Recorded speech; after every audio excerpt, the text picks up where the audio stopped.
អ្នកដែលប្រើប្រាស់ iPhone មានអារម្មណ៍ថា iPhone របស់យើងរៀង slow អញ្ចឹងថ្ងៃនេះខ្ញុំមាន3ចំណុចដែលអាចជួយឲ្យ iPhone របស់អ្នកនរគ្នាដំណើរការបានលឿនជាងមុនដោយចំណុចទី1នោះគឺបងប្អូនត្រូវចូលទៅកាន់ Setting បន្ទាប់មកបងប្អូនចូលទៅកាន់ General បន្ទាប់មកបងប្អូនអស់មកខាងក្រោមបងប្អូននឹងឃើញពាក្យថា Background and App Refresh អញ្ចឹងបើសិនជា Background and App Refresh របស់បងប្អូនគ្នាដំណើរការបងប្អូនគ្នាអាចចុចបិទបានព្រោះ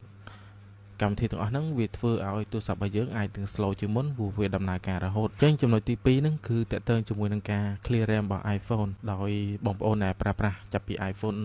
X ឡើងទៅបងប្អូនអាចធ្វើការចុចប៊ូតុងដំឡើងសំឡេងមួយប៊ូតុងបន្ថយសំឡេងមួយរួចចុចប៊ូតុង power នេះឲ្យជាប់បងប្អូនគ្នាបងប្អូនធ្វើការចុចឲ្យជាប់រហូតទៅលុះត្រាតែទូរស័ព្ទរបស់យើងនឹងវាធ្វើការរលត់ហើយចេញរូបផ្លែប៉ោមទៅបងប្អូនអរគ្នាអាចធ្វើការបលែងវាមកវិញបានណាបងប្អូនអរគ្នាវាជួយសម្អាតនៅ RAM របស់ iPhone របស់យើងឲ្យ iPhone របស់យើងដំណើរការ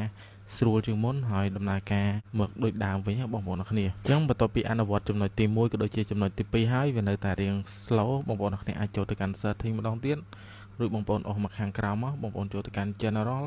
បងប្អូនអស់មកខាងក្រោមមកអស់បងប្អូនឃើញពាក្យថា transfer or reset iPhone អញ្ចឹងបងប្អូនចូលមកកន្លែងហ្នឹងមកបន្ទាប់មកបងប្អូននឹងឃើញពាក្យថា reset នៅខាងលើនេះបងប្អូនកុំចុចពាក្យថា erase all content and setting អាហ្នឹងគឺវាលុប data យើងទាំងអស់ហ្មងអញ្ចឹងយើងចូលទៅកាន់ reset តមកបងប្អូនរើសយកលើគេ reset all setting អញ្ចឹងពាក់ព័ន្ធជាមួយនឹង reset all setting ហ្នឹងពេលដែលបងប្អូនចុចវាទាមទារនៅ password ទូរស័ព្ទដៃបងប្អូន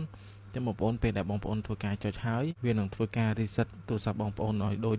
ដើមវិញប៉ុន្តែមិនលុបឯកសារទេបងប្អូនមិនលុបឯកសារ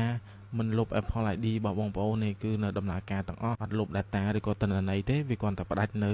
password និងការកំណត់ផ្សេងៗនៅលើទូរស័ព្ទរបស់យើងណាអញ្ចឹងវាជួយឲ្យទូរស័ព្ទរបស់យើងនឹងដំណើរការស្រួលជាងមុនដែរបងប្អូនគ្នាដំណើរការរលូនជាងមុនដែរចឹងថ្ងៃនេះខ្ញុំមាន3ចំណុចនេះសម្រាប់ចែករំលែកទៅកាន់បងប្អូនគ្នាហើយ